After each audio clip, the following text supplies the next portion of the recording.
اللہ تعالیٰ کی رحمت آپ کے اوپر نازل ہوئی ہے،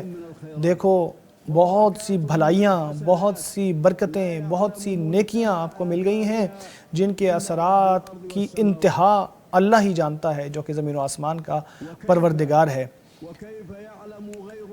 غیر اللہ اس بات کو جان بھی کیسے سکتا ہے، ان نعمتوں کو اللہ کے سوا کوئی جان بھی کیسے سکتا ہے کہ جو کہ اللہ تبارک و تعالیٰ جو اللہ تعالیٰ نے ان لوگوں کو دی ہیں جو حج کرنے والے ہیں، اور جو مشاعر مقدسہ میں کھڑے ہو کے اللہ سے دعائیں کرنے والے ہیں، جو خالص عبادتیں اللہ کے لیے سر انجام دینے والے ہیں، جو عشر ذی الحجہ میں نیکیاں کرنے والے ہیں۔ کون جان سکتا ہے غیر اللہ؟ کون جان سکتا ہے اللہ کے علاوہ، اللہ تعالیٰ کے علاوہ؟ اور کون جان سکتا ہے کہ اللہ تعالیٰ نے ان لوگوں کو کتنا اجر عطا فرمایا ہے جو پوری دنیا میں اللہ تبارک و تعالیٰ کی سے دعائیں کرتے تھے، اور جنہوں نے عرفات کا روزہ رکھا ہے اور ذکر کیا ہے اور بہت ساری دعائیں کی ہیں، اور جنہوں نے قربانیاں کی ہیں، جن کے ذریعے اللہ تعالیٰ ہر مسلمان کا اجر بہت بڑھا دیتا ہے، چاہے وہ دنیا کے کسی بھی کونے میں ہو، جس کے ذریعے اللہ آزمائشوں سے اور سزاؤں سے لوگوں کو محفوظ بھی کرتا ہے۔ اور لوگ اس وقت تک خیر میں رہیں گے جب تک دین کی شریعت کو یا دین کے احکام کو قائم رکھیں گے، اور جب تک حج قائم رہے گا لوگ بھی خیر سے اور بھلائی میں رہیں گے۔ اے مسلمانوں،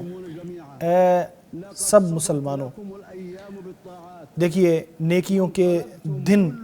مکمل ہو رہے ہیں، اور آپ سب اللہ تبارک و تعالیٰ کی طرف سے خیر اور مغفرت سمیٹتے ہوئے آ رہے ہیں جو کہ حج کے اختتام پہ ممکن ہوا ہے۔ ہر ایک کو وہ اجر ملا ہے جسے اللہ تبارک و تعالیٰ نے اس کے نصیب میں کیا ہے۔ اللہ تعالیٰ کا فرمان ہے وہ پلٹ آئے اللہ تعالیٰ کی نعمت اور فضل کو لے کے، ان کے اوپر کوئی برائی نہیں آئی، اور اللہ تبارک و تعالیٰ کو راضی کر کے آئے، اور اللہ بڑا فضل فرمانے والا ہے۔ تو جو نیکیاں اللہ تبارک و تعالیٰ نے آپ کو نصیب فرمائی ہیں ان کی حفاظت کرو، اور برائیاں کر کے ان کا اجر ختم مت کرو۔ اللہ کا فرمان ہے اے لوگو جو ایمان لائے ہو، اللہ کی فرما برداری کرو، رسول کی فرما برداری کرو، اور اپنے اعمال کو ضائع مت کرو۔